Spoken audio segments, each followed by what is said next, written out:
Ya wabo maqaa jiru kana maqaa abbaa kilaashanii yicha keenyaati. Waboo kana maqaa kana kabaase waraana xirootti gadi dhaabbatee habaa'oo kanaaf waboo kana ani yichatu baase. Maqaan ni yichaati waboon. Waraana ni yichaati.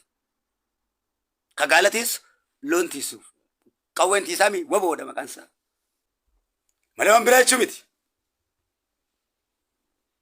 Kanaaf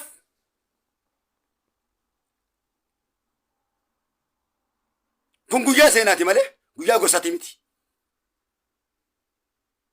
Gosaa wajjin wal qixxeessuun hin danda'amu.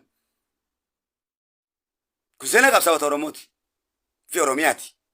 Afran qal'oo jechuun malee waan gosaa wajjin wal qixxeessitee jaarmaa gosaa gootee haasoftuu miti.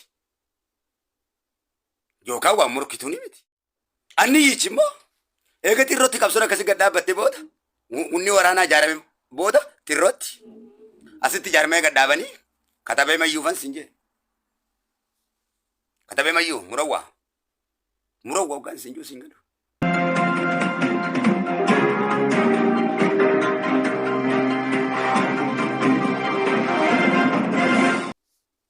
Anni yicha waboo kana kabaase. Waraanni maqaan isaa waboodha. Kan waraana jaalatti irroo murawwa katabee mayyooti. Kan jaarmee ijaare jarraa abbaa gataa ta'e qal'oo. Waaqoo guutuufaadha. Walumaa galee jechuudha. Bakka takka qofa miti. Jiddu gala qabsooti argeera. Jiddu gala qabsooti baadhatti.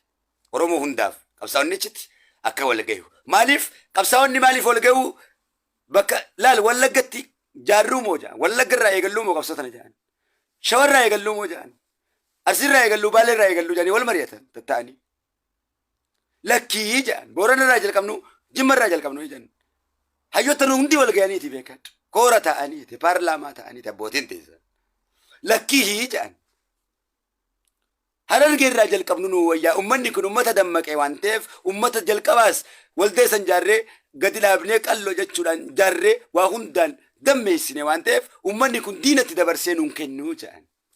Ummanni kun qabsoos nu hubataa da'oo nuu tahaa jedhan guutuu walii galanii deemiitii kasii komandoo gaafadhu deemiitii ka Jimmaa gaafadhu kan Wallaggaa gaafadhu kan Shawaa fi Salaalee gaafadhu. Ummanni kun dabarsee nuun kennu.